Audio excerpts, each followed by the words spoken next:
আর মায়ের আদর পায় না তারা রে। আমি হাতটা উঠাবো, আপনারা সুবহানাল্লাহ বলবেন। কিছু চাই না, টাকা চাই না, আমি শুধু সুবহানাল্লাহটা চাচ্ছি। এই সুবহানাল্লাহ যদি কোনো মুমিন বান্দা একবার বলে দেয় তো আল্লাহ পাকের আরশে মুআল্লা হিলে যায়। জোরে বলি সুবহানাল্লাহ। ফেরেশতা জিবরিল বলে, আল্লাহ গো, জীবনে হিলাধুলা করতে দেখিনি, আজকে আরশে মুআল্লা হিলে কেন? আল্লাহ বলে, জিবরিল,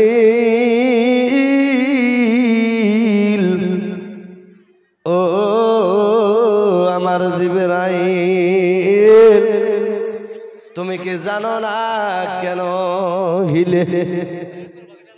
বলে, আল্লাহ আমি জানতে চাই হিলে কেন, কারণটা কি?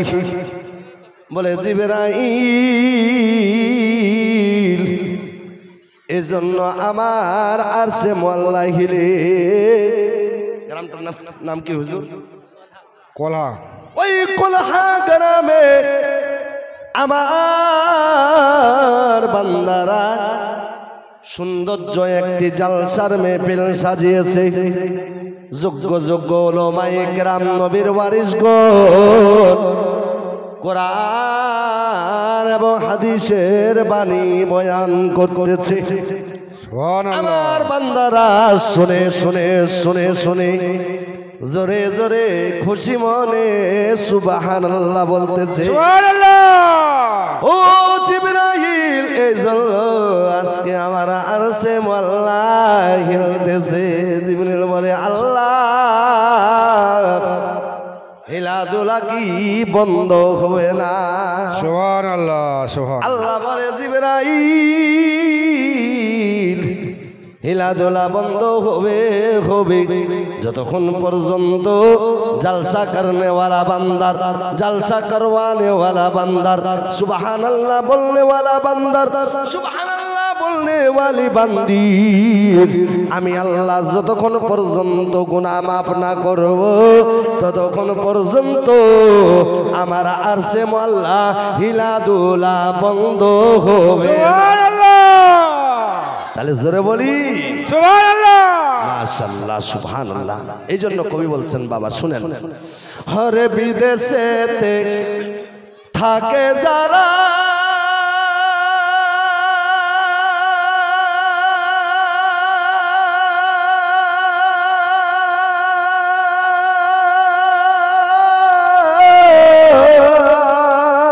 আর মায়ের আদর পায় না তারা রে, কবে যাব দেশে ফিরে দেখব মায়ের মুখ রে। আপনারা শুধু বলবেন দেখবো মায়ের মুখ রে। বাংলাদেশ ইউটিউব চ্যানেল দেখেছেন, একটা বক্তা যখন বক্তব্য দেয় নাদ গজল পড়ে তো শ্রোতাগণ ঝোঁকে যায়, সেরকম কোলাহার মানুষ আজকে আপনারা ঝোঁকে যান। প্রবাসেতে থাকে যারা ওর মায়ের আদর পায় না তারা রে, কবে যাব দেশে ফিরে দেখব মায়ের মুখ রে। আপনারা বলেন শুধু মুখ রে, কবে যাব দেশে ফিরে দেখব মায়ের মুখ রে, কবে যাব দেশে ফিরে দেখব মায়ের মুখ রে। হায়রে সন্তান যখন বিদেশে যায়,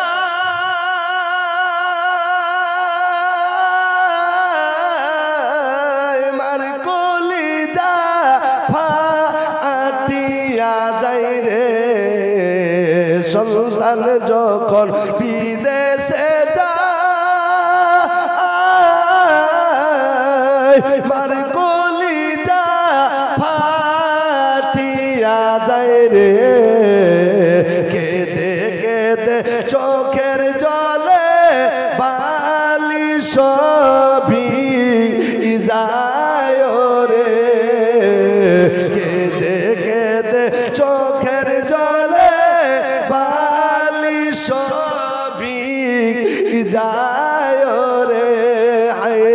প্রবাসেতে থাকে যারা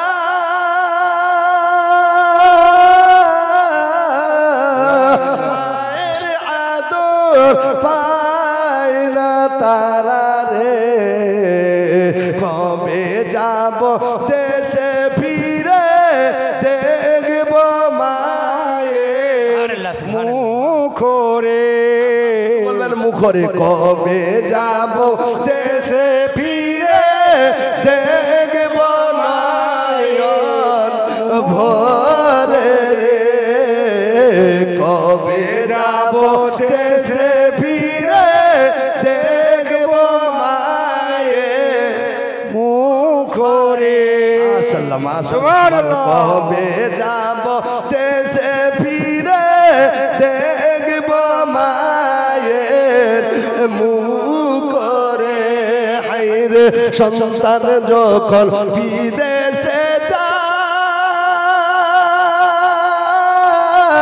যায় মার কলিজা ফাটিয়া যায় রে কেঁদে কেঁদে চোখের জলে বালি সবই যায় রে কেঁদে কেঁদে চোখের জলে বালি সবই যায় রে হায়রে প্রবাসেতে থাকে যারা মায়ের আদর পায় না তারা রে কবে যাব দেশে ফিরে দেখব মায়ের মুখরে একটা জবানও বন্ধ থাকবে না বাপ যার জবান ভালো আছে জবান খুলে বলবেন কবে যাব দেশে ফিরে দেখব মায়ের মুখরে হায়রে দেশ বাড়িতে থাকো যারা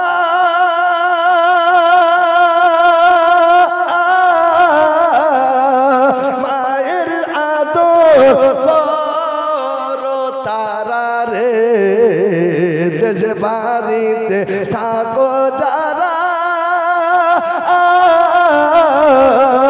মায়ের সেবা করো তারা রে যার মা বাবা নাই বাঁচিয়া সে তো বড় দুঃখী রে যার মা বাবা নাই বাঁচিয়া সে তো বড় দুঃখী রে প্রবাসেতে থাকো যারা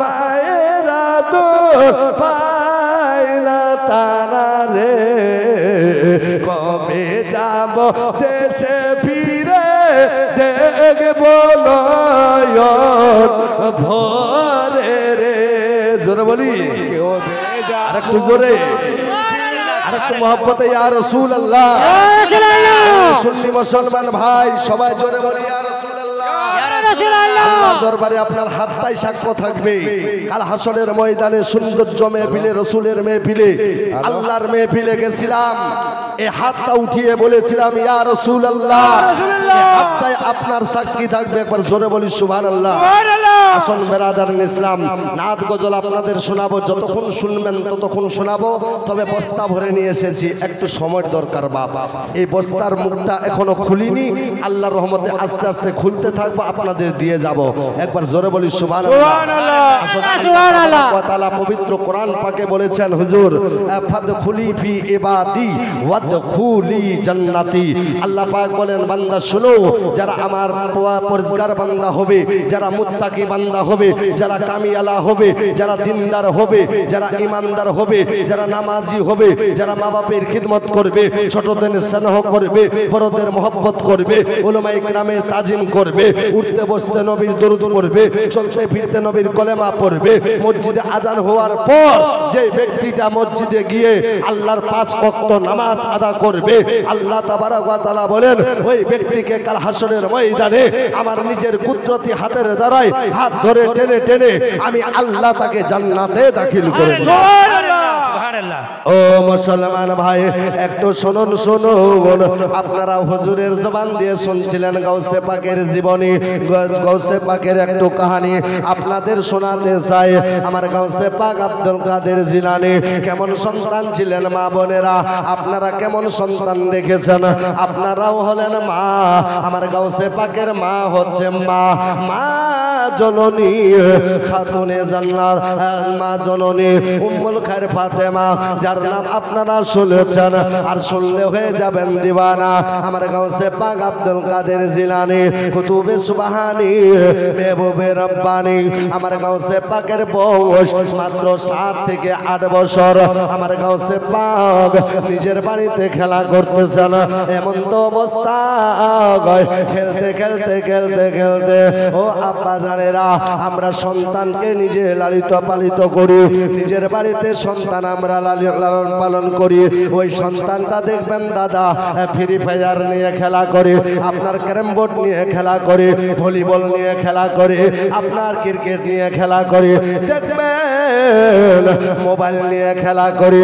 কিন্তু আমার গাউসে পাকের বয়স মাত্র 8 বছর। ওই সময় আমার গাউসে পাক আব্দুল কাদের জিলানী নিজের বাড়িতে খেলা করতেছেন। আল্লাহর রহমতে আমার গাউসে পাক কোনো ফ্রি ফায়ার নিয়ে খেলা করেনি, কোনো ক্রিকেট নিয়ে খেলা করেনি, কোনো ভলিবল নিয়ে খেলা করেনি। আমার গাউসে পাক ছোট ছোট মসজিদ বানাইয়া জয় নামাজ বিছাইয়া বিছাইয়া আমার গাউসে পাক খেলা করতে। আমার গাউসে পাক আব্দুল কাদের জিলানী কুতুবে সুবহানী মেহবুবে রব্বানী খেলা করতেছেন। মাত্র 8 বছরের বাচ্চা। আপনাদের জিজ্ঞাসা করব কত বছরের? এ ভাই বলুন তো কত বছরের? 8 বছর। 8 বছরের শিশু সন্তান দেখবেন নিজের মাকে মা বলে না, পশ্চিম কোন দিকে জানে না, পূর্ব কোন দিকে জানে না, আলিম কি চিজ জানে না, মৌলানা কি চিজ জানে না, হাফেজ কি চিজ জানে না, উলামা ইকরাম কাকে বলা হয় জানে না। কিন্তু আমার গাউসে পাক খেলা করতেছেন এমন অবস্থায় আমার গাউসে পাকের আব্বা আবু সালেম মুসা জঙ্গি দোষ নিজের বাড়ি থেকে বের হয়ে চলে যাচ্ছে। ইতিমধ্যে আমার গাউসে পাকের নজর যেন আমার গাউসে পাকের আব্বার দিকে পড়ে গেল। আব্বাকে বলতে লাগলো, ওগো আব্বা জান আপনি কোথায় যাবেন আব্বা? বলে বেটা কেন? বলে আব্বা আমিও আপনার সঙ্গে যাব। সুবহানাল্লাহ সুবহানাল্লাহ। আচ্ছা আপনাদের ছোট ছোট বাচ্চা আছে কিনা দাদা? আছে। ছোট ছোট বাচ্চা থাকলে দেখবেন যদি দাদু কোনো বাড়ি থেকে বের হয় তো নিজের নাতিও বের হয়, দাদু আমিও যাব। বাপ বের হলে সন্তানটাও বের হয়, আব্বা আমিও যাব। মা বের হলে বলে আম্মা আমিও যাব। সেই সময় আমার গাউসে পাকের বয়স মাত্র 8 বছর। বলে আব্বা আব্বা আমিও আপনার সঙ্গে যাব। তো আমার গাউসে পাকের আব্বা আবু সালে বলে বেটা তুমি কি করতে যাবা? বলে না যেতে হবে না। বলে আব্বা আমিও যাব। বলে না বেটা যেতে হবে না। বলে আব্বা আমিও যাব। বলে না বেটা যেতে হবে না। আমার গাউসে পাকের আব্বা বলে বেটা তুমি কি করতে যাবা? আমার গাউসে পাক বলে আব্বা আপনি কি করতে যাবেন? জোরে বলি আমার গাউসে পাকের বয়স কত বছর?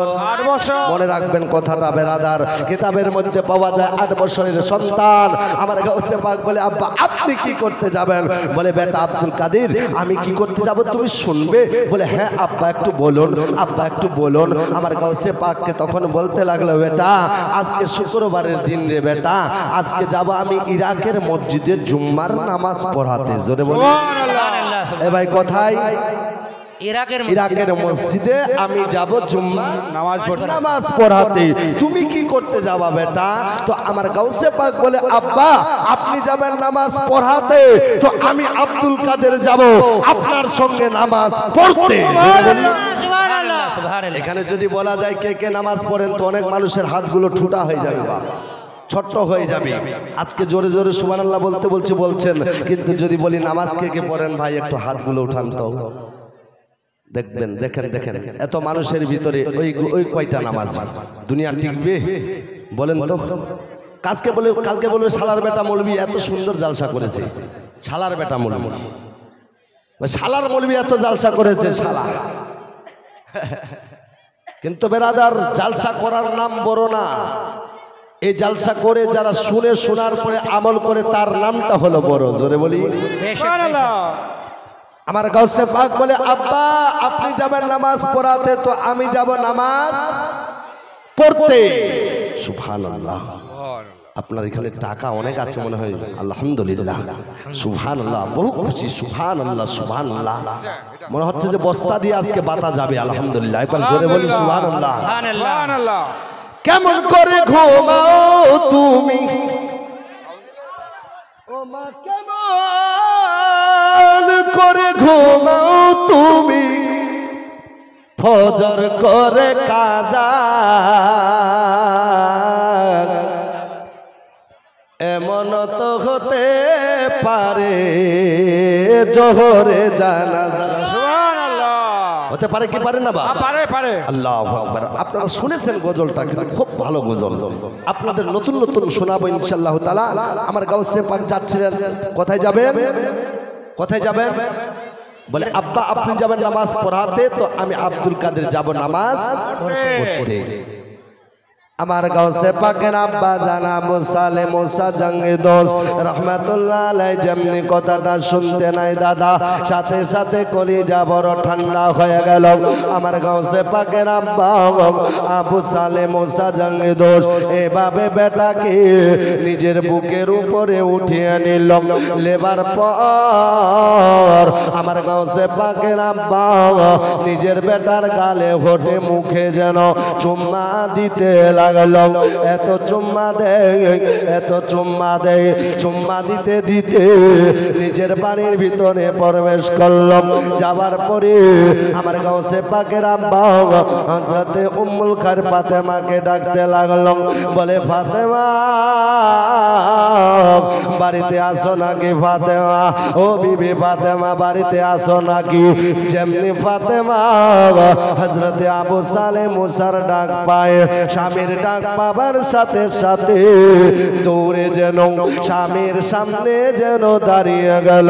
বলে ওগো আমার মাথার তাগজ, ওগো আমার স্বামী জাগর, আপনি কেন আমাকে ডাকতেছেন? এত জীবনে এরকম ডাকেননি, আজকে কেন ডাকতেছেন? হে বেরাদার, আমার মা বোনেরা শুনে নাও, মা ফাতেমাকে হযরতে গাউসে পাকের আব্বা ডাকলো, সাথে সাথে পৌঁছে গেল। আমার মা বোনদেরকে ডাকলে কি পৌঁছে ভাই? বলে আব্দুর রহমানের মা এক গ্লাস পানি দে না। বলে টিপল তো আছে, টিপে খানা। বলে না। এই জন্য এরা সকালে খায় কিল, দুপুরে খায় কিল, রাত্রে খায় কিল। বলে হুজুর স্বামী স্ত্রী জীবনে নাই মিল। যদি আছে তাবিজ তো একটা করে দেন। বলে কেন? হুজুরের কাছে গেছে, সাপোস একটা ধরেন। বলে হুজুর জীবনে স্বামী স্ত্রী মহব্বত নাই, সকালে মারে, বিকালে মারে, দুপুরে মারে, রাত্রে মারে, মারতে মারতে আমার কলিজা যেন ছিদ্র করে দিয়েছে, পিঠির চামড়া আমার চেপটা করে দিয়েছে। যদি আছে তাহলে একটা তাবিজ করে দেন। বলে কিসের জন্য? বলে যাতে জীবনে আমার স্বামী আর না মারে।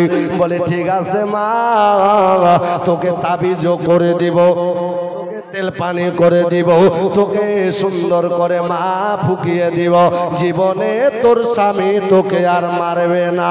বলে হ্যাঁ হুজুর এরকমই দরকার, ভালো করে আপনি তেল পানি করে দেন, তাবিজ করে দেন, যাতে আমার স্বামী না মারতে পারে, হাতগুলো যাতে কুড়িয়া হয়ে যায়। কি হয়ে যায়? কুড়িয়া হয়ে যায়, কুড়িয়া।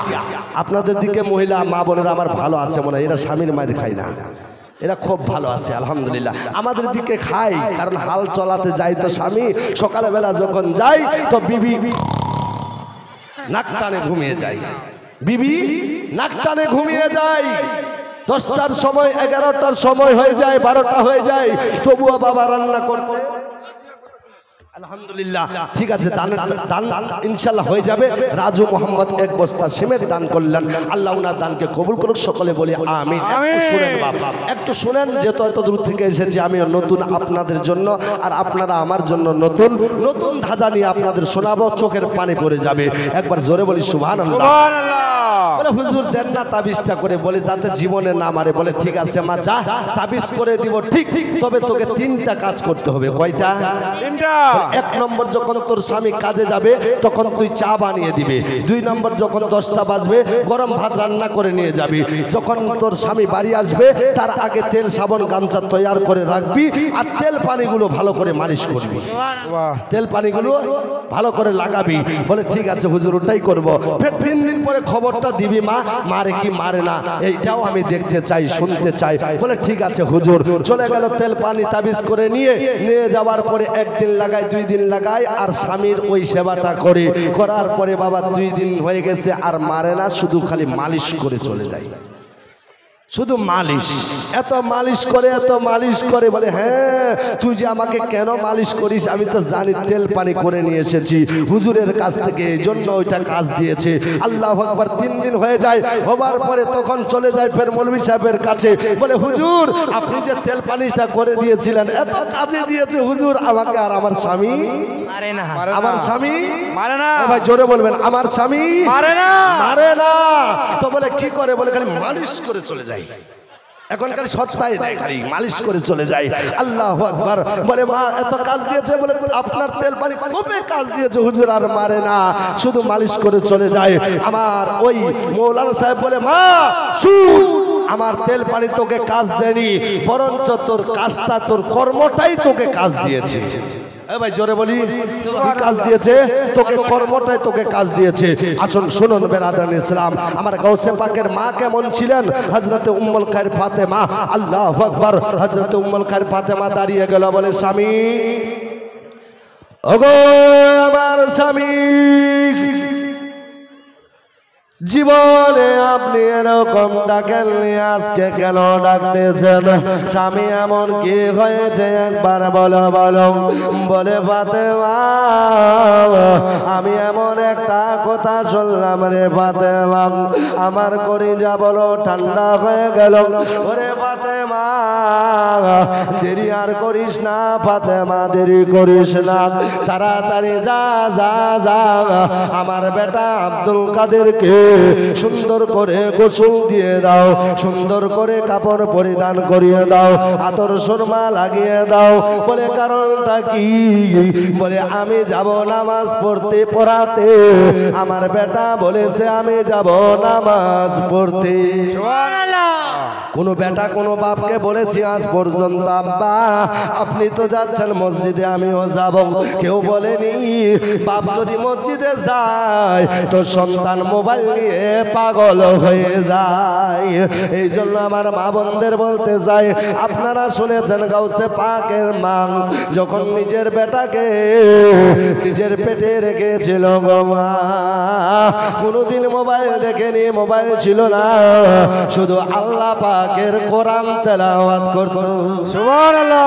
আল্লাহর কোরআন তেলাওয়াত করেছে 18 পারা, তো হাফেজে কোরআন হয়েছে আমার গাউসে পাক পেটের মধ্যে, আমার গাউসে পাক পেটের মধ্যে 18 পারা কোরআন শরীফের হাফেজ হয়ে গেছে। আমার গাউসে পাকের মা ছিল কোরআন পড়নে ওয়ালি, আর আমার গাউসে পাক মায়ের পেটে হয়ে গেল হাফেজে কোরআন, কোরআন পড়নে ওয়ালা। সুবহানাল্লাহ। আর আমার মা বোনেরা হয়েছে টিভি আর মোবাইল দেখনে ওয়ালি। এরা সিনেমা দেখে, এরা ফেসবুক দেখে, হোয়াটসঅ্যাপ চালায়, এরা যেন বারবার মেসেঞ্জার চালায়, আর দুনিয়া ভর আপনারা ওই যে ছবি আর ছবি দেখে দিন কাটান। এই জন্য বাচ্চা যখন গর্ভে থাকে, মা সন্তান যখন দুনিয়াতে আসে, সন্তানের বয়স মাত্র 3টা মাস, ওই 3 মাসের বাচ্চাকে কান্না বন্ধ করতে পারে না, বাপ কান্না বন্ধ করতে পারে না, দাদুর কাছে দেয়, দাদু কান্না বন্ধ করতে পারে না, দাদির কাছে দেয়, দাদি কান্না বন্ধ করতে পারে না, মায়ের কাছে যায়, মাকে মার স্তনের মধ্যে মুখ লাগায়, তবুও মা যেন কান্নাটা বন্ধ করতে পারে না।